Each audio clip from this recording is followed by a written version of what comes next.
इस कहानी की लेखिका है स्नेहा बस्तोडकर वाणी। करीब 4 साल पहले की बात है। मैं, मेरे पति अनिल और हमारा 4 साल का बेटा शांतनु एक गांव में शादी के लिए गए थे। अनिल के दोस्त की शादी हो रही थी। जनवरी का महीना होने के कारण मौसम बहुत ठंडा था, इसमें रात का समय। लेकिन शादी में मौजूद लोगों को ठंड की ज्यादा परवाह नहीं थी। हॉल के बाहर एक बड़ा डीजे था और सभी नाच रहे थे। हालांकि ठंड के कारण हमारी हालत और भी खराब थी, क्योंकि हमें इसकी आदत नहीं थी। वह हॉल गांव से बहुत दूर था, खुली जगह और आसपास बस्तियां भी कम थीं। रात के अंधेरे में वह जगह बहुत ही डरावनी लग रही थी। हम हॉल के अंदर मेहमानों के लिए रखे एक मोटी रजाई और कंबल में बैठे थे। वहां हमारी तरह अनिल के कुछ और दोस्त भी थे। एक दोस्त विनोद और उनकी पत्नी हमारे साथ थे। कहने की जरूरत नहीं है, लेकिन पुराने दोस्तों की बकबक से माहौल और भी रंगीन हो जाता है। हम सब बातों में उलझे हुए थे और हमारा लड़का शांतनु हमसे कुछ ही दूरी पर खेल रहा था। विनोद उसी गांव की एक पुरानी भयानक घटना सुनाने लगा। ये किस्सा लगभग 60 साल पुराना होगा। मेरी माँ का मायके इस जगह से थोड़ी दूर पर था। कहा जाता है कि एक डायन बच्चों पर जादू करके उनकी आत्मा को वश में कर लेती थी। वहां सभी उसे मंदिरा डायन कहते थे, लेकिन वास्तव में किसी ने उसे कभी देखा नहीं था। यह ऐसा था जैसे वो सिर्फ बच्चों को ही दिखती थी और कुछ ऐसा कर रही थी जिससे वे बीमार हो जाएंगे और अंततः मर जाएंगे।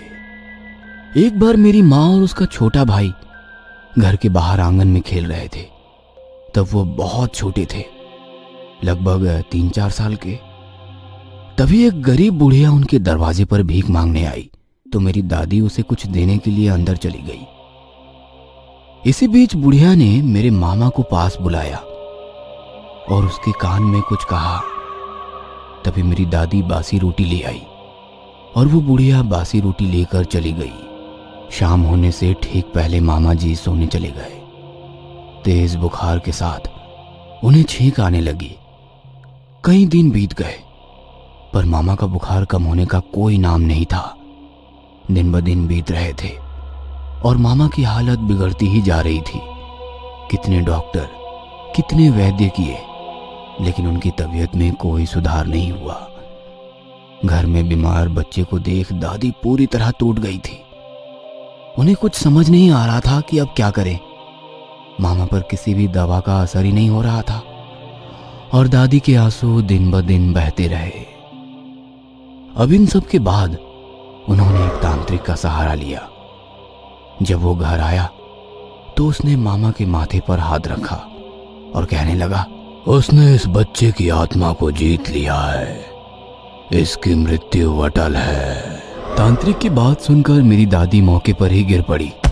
तभी दादा ने उनसे कहा, कुछ उपाय करो बाबा, हम अपने कलेजे के टुकड़े को उस डायन को नहीं दे सकते।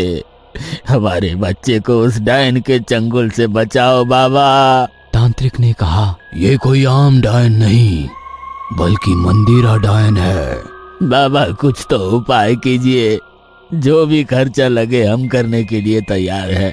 चाहिए तो मेरी जान ले लीजिए बाबा, पर मेरे बच्चे को उस डायन से बचाइए। मैं उसकी मौत नहीं रोक सकता, लेकिन हम उसे वापस लाने का एक आखिरी प्रयास कर सकते हैं। ऐसा कहते हैं कि मौत की रात वो छोटे बच्चों का शव कब्र से बाहर निकालती है और उसमें प्राण डालकर उसे जिंदा करती है और फिर उसके प्राण वो अपने साथ ले जाती है। तांत्रिक ने जैसे बताया वैसे ही मेरी मामा की कुछ ही घंटों में मृत्यु हो गई। उनके पार्थिव शरीर को स्थानीय रिवाज के अनुसार कब्रिस्तान में दफनाया गया। मेरे दादा, तांत्रिक और कुछ गांव के लोग वहां कब्रिस्तान में बैठे थे। हर तरफ एक जानलेवा सन्नाटा था। जैसे ही सुबह के 3 बज रहे थे, एक परछाई को अंधेरे कोने से गुजरते हुए देखा। परछाई आगे बढ़ी और बच्चे के पास रुक गई। हाथ के नुकीले पंजे मिट्टी खोदने लगे। हवा तूफान की तरह चली। देखते ही देखते उसने हाथ से कुछ फीट गड्ढा खोदा और लाश को बाहर निकाला। और एक हाथ से कांच की बोतल निकाली और ढक्कन खोल दिया। उसके शरीर से सफेद धुआं निकल रहा था। अगले ही पल उसने अपनी आंखें खोली और अपने दोनों पैरों पर खड़ा हो गया। यह देख सभी गांव वाले उसकी ओर दौड़ पड़े, लेकिन उन्हें आते देख वो पल भर में गायब हो गई। भले ही भीड़ में वो डायन उनके हाथों से निकल गई हो, लेकिन उनके लिए ये बात बहुत ही महत्वपूर्ण थी कि मेरे मामा उन्हें सुरक्षित मिल गए। कहा जाता है कि उसके बाद फिर कभी डायन नहीं देखी गई। ये पूरी कहानी सुनकर हमारे रोंगटे खड़े हो गए। शादी में शामिल होने वालों की संख्या कम हो गई। मैं भी एक माँ होने के कारण एक माँ का दुख समझ सकती थी। मैं भावुक हो गई। अनजाने में मेरे लड़के शांतनु पर मेरा ध्यान गया। वह वहीं खेल रहा था, लेकिन अचानक उसने खेलना बंद कर दिया और सामने दीवार की तरफ देखने लगा। हम सब उसे देख रहे थे।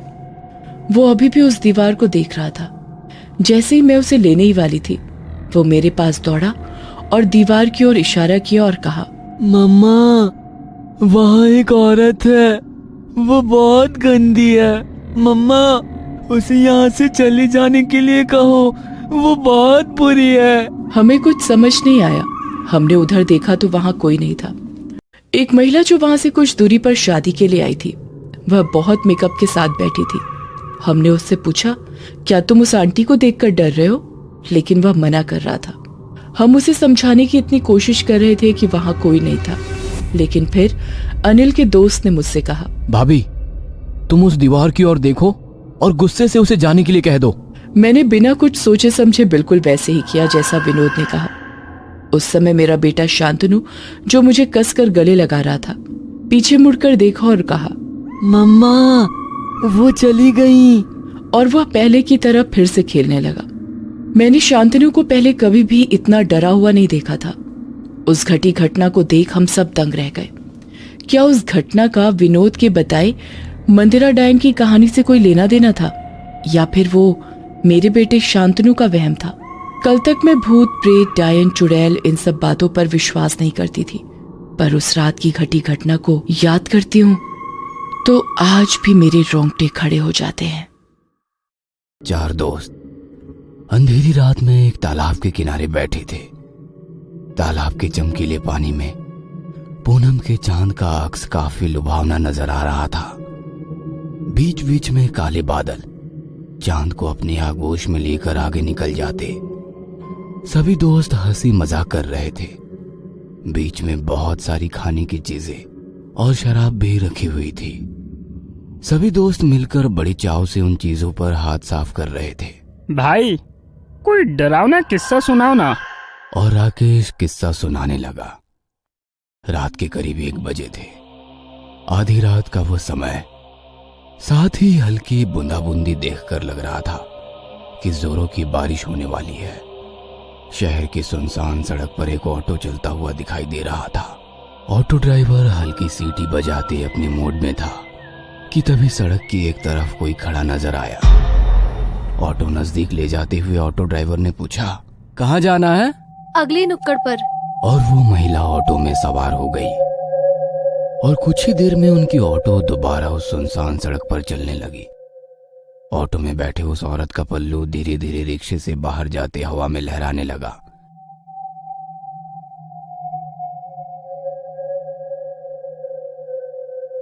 मैडम जी, आप कहीं जॉब करती हैं क्या? नहीं तो क्यों? मतलब आप इतनी रात को इस सड़क पर खड़ी थी, इसलिए पूछा। वैसे आपको जाना कहाँ है? आगे नुक्कड़ पर जो पीला बंगला है ना, मैं वहीं रहती हूँ।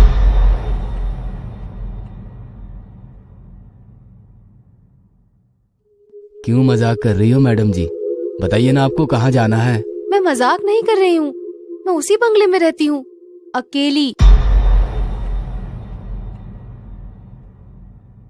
पर उस बंगले के बारे में मैंने तो कुछ अजीब सी बातें ही सुन रखी है। अजीब सी बातें? जैसे कि? मतलब उस बंगले में कोई बुरी आत्मा रहती है जो लोगों को जान से मारती है। अल्लो, मेरा बंगला भी आ गया। ऑटो उस बंगले के गेट के बाहर आकर रुक जाती है। ऑटो वाला धीरे से अपना सर ऑटो से बाहर निकालकर बंगले की ओर देखता है। बंगला काफी अजीब डरावना लग रहा था, जैसे कोई वीरान खंडहर हो ऑटो से नीचे उतरकर वो महिला अपनी पर्स टटोलने लगी। भैया 2 मिनट रुको, मैं पैसे लेकर आती हूँ। इतना कहकर वो औरत गेट खोलकर बंगले के भीतर चली गई। ऑटो ड्राइवर के पास रुकने के अलावा कोई चारा ना था। वो डरा सहमा सा उस बंगले को निहार रहा था। मैडम के बंगले के अंदर जाते ही लाइट शुरू हो गई और कुछ सेकंड बाद दूसरे मंजिल की लाइट भी शुरू हो गई। उस औरत ने खिड़की का पर्दा सरकाया और ऑटो वाले से कहा, भैया 500 का छुट्टा है ना? उसकी आवाज सुनकर ऑटो ड्राइवर ने कहा, जी हाँ मैडम जी, छुट्टा है मेरे पास। इतना कहकर ऑटो ड्राइवर अपने पॉकेट में से छुट्टे पैसे निकालकर गिनने लगा कि तभी उस औरत का हाथ उसके सामने आ गया जिसमें 500 रुपए थे। हाथ पूरी तरह से सफेद पड़ चुका था। ऑटो वाले ने उस औरत की तरफ देखा और उसकी जुबान जैसे हलक में अटक गई, क्योंकि वो औरत अभी भी बंगले के भीतर खिड़की में खड़ी थी। उसका लंबा हाथ बंगले से निकलकर उस ऑटो ड्राइवर के पास पहुंच चुका था। उस औरत की लाल आंखें उसे लगातार घूरे जा रही थी। उसका डरावना रूप देखकर ऑटो ड्राइवर ने झट से ऑटो स्टार्ट की और बिना पीछे मुड़े तेजी से निकल गया। अरे फिर उस ऑटो ड्राइवर का क्या हुआ? क्या होना था? ऐसा खौफनाक दृश्य देखकर अगले 8 दिन तक बुखार से घर के बिस्तर पर पड़ा रहा। ये घटना बचपन से सुनता आया हूँ, कोई नया किस्सा सुनाओ यार। यार फिर भी ये काफी डरावनी घटना थी। विजू ने कहा, और कोई डरावना किस्सा बताओ ना। इस अंधेरी रात में डरावने किस्से सुनने में बड़ा मजा आता है। ठीक है तो सुनो। एक लड़की रोज सुबह जल्दी उठकर गांव के इकलौते कुएं में पानी भरने के लिए जाती थी। सूरज निकलने के बाद भीड़ होने के कारण वो सूरज निकलने से पहले ही कुएं में पानी भरने के लिए पहुंच जाती। उस दिन भी वो सवेरे सवेरे कुएं पर पानी भरने के लिए पहुंची। अभी भी काफी रात थी। कुआं गांव से थोड़ा दूर होने के कारण एक कच्ची सड़क से जाना पड़ता था। लड़की कुएं के पास पहुंची और बाल्टी कुएं में गिरा दी। कुएं से एक बाल्टी पानी निकालकर वो अपने बर्तन धोने लगी। रात के सन्नाटे में उसकी चूड़ियों की खनक साफ साफ सुनाई दे रही थी। पूनम का चांद अभी पश्चिम दिशा की ओर झुक रहा था। आसमान भी साफ होने के कारण काफी अच्छी रोशनी बिखरी हुई थी। वह लड़की अपने काम में मशगूल थी। बर्तन धोते वक्त एक चूड़ी टूट गई और उसके हाथ में जा घुसी, पर उस लड़की ने हाथ से बहते हुए खून पर ध्यान नहीं दिया। उसने बाल्टी दोबारा से कुएं में डाली और धीरे धीरे ऊपर खींचने लगी। तभी उस सुनसान गहरे सन्नाटे से उसे एक अजीब सी आवाज सुनाई दी, काफी स्वादिष्ट है। उस पल की आवाज ने उस लड़की का ध्यान अपनी तरफ आकर्षित कर लिया। वो कुछ सेकंड वैसे ही चुपचाप खड़ी रही। आवाज की दिशा समझ में नहीं आ रही थी, पर आवाज बिल्कुल साफ साफ सुनाई दे रही थी और दोबारा वही आवाज उसके कानों में गूंज उठी, काफी स्वादिष्ट है।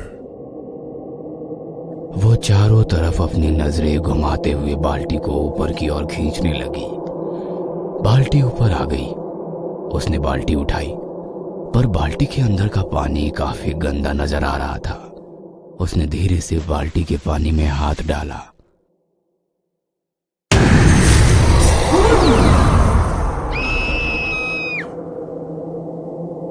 डर के मारे उस लड़की के मुंह से चीख निकल गई।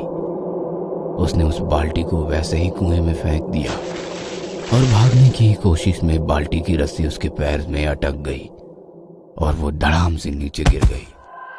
वह लड़की काफी डर गई थी। डर के मारे वो पैरों में लिपटी हुई रस्सी खोलने की कोशिश करने लगी कि तभी उस गहरे में वैसे ही दोबारा किसी की आवाज आने लगी। आवाज धीरे धीरे गूंजने लगी, जैसे कोई कुएं की दीवारें चढ़कर ऊपर आ रहा हो, इस तरह की आवाजें। जमीन पर गिरी लड़की कुएं की ओर देखकर उस रस्सी को पैर से छुड़ाने की कोशिश कर रही थी, पर लग रहा था कि वो रस्सी धीरे धीरे पैरों को कस के जकड़ रही हो। वह लड़की काफी डर गई थी। उसके दिल की धड़कनें उसको खुद भी सुनाई दे रही थी। बदन पसीना पसीना हो गया था। आंखों में मौत का खौफ साफ साफ दिखाई देने लगा। जैसे तैसे वो रेंगते हुए वहां से दूर जाने की कोशिश करने लगी और अगले ही पल सब कुछ शांत हो गया। न किसी की आवाज, न कोई आहट, बिल्कुल खौफनाक सन्नाटा चारों ओर फैला हुआ था। उसने अपनी खौफ भरी नजरों से कुएं की ओर देखा। वहां पर उस जगह कोई भी नहीं था। वह अकेली वहां पर थी। वो लड़की दोबारा अपने पैरों में अटकी रस्सी छुड़ाने की कोशिश करने लगी और फिर एक अजीब सी आवाज उसके कानों पर पड़ी। धीरे से अपनी नजरें उठाकर उसने कुएं की ओर देखा और सन्न रह गई। कुएं के अंदर की दीवार से एक खौफनाक चेहरा उसे झांक रहा था। उसकी आंखें फटी की फटी रह गई। वह कुछ समझ पाती इससे पहले ही किसी ने उसके पैर में बंधी हुई रस्सी को कुएं के अंदर खींच लिया और वो लड़की कुएं के उस गहरे पानी के अंदर समा गई। यार, ये तो काफी डरावनी घटना थी। फिर उस लड़की का क्या हुआ? और क्या होता, 3 दिन बाद उसकी लाश कुएं के पानी के ऊपर तैरती नजर आई। यार चलो एक और किस्सा सुनाओ, मजा आ रहा है। अरे पागल, बहुत रात हो गई है, अभी यहाँ से जाना होगा, वरना हमारा किस्सा लोग सुनाएंगे। वैसे भी ये काफी डरावनी जगह है और इस जगह के बारे में भी बहुत सारे किस्से मशहूर है। हाँ पता है, इस तालाब के भीतर एक आत्मा है। जो लोग पानी में तैरने के लिए आते हैं उन्हें पानी के अंदर खींच लेती है। अबे बकवास बंद करो, ये सब मनगढ़ंत कहानियां हैं। मैं कई बार यहाँ तैरने के लिए आया हूँ, मुझे तो कभी ऐसा महसूस नहीं हुआ। ऐसा कहकर वो उठकर खड़ा हो गया और पानी से भरे तालाब की ओर देखकर चिल्लाने लगा। ए पानी वाले भूत, चल निकल बाहर, मैं तुझसे नहीं डरता। देखा, कोई भूत भूत नहीं है, खाली वहम है यार। इतना कहकर वो पीछे मुड़ा और वहीं बेहोश हो गया। अगले दिन अस्पताल के बेड पर वो बेहोशी की हालत में पड़ा था। उसके पास माँ और पिताजी गुमसुम से बैठे थे कि तभी उसे होश आ गया। पास खड़े डॉक्टर ने पूछा, अब कैसी है तबीयत? ठीक हूँ डॉक्टर साहब। वैसे हुआ क्या था? चारों की काफी गहरी दोस्ती थी। महीने में एक बार वे खाना पकाकर मस्ती करने उस तालाब के पास जाते थे। 2 महीने पहले भी वह तालाब के पास पहुंचे। हमारा राकेश उस दिन थोड़ी देर से पहुंचा, पर वहां पहुंचने के बाद देखा तो तालाब के पास उसके दोस्तों का सारा खाने का सामान बिखरा पड़ा था। उसने सबको फोन किया पर किसी का भी फोन नहीं लग रहा था। वो परेशान होकर घर वापस आया। और उसके दोस्त? सभी की लाशें 2 दिन बाद पानी में तैरती मिली।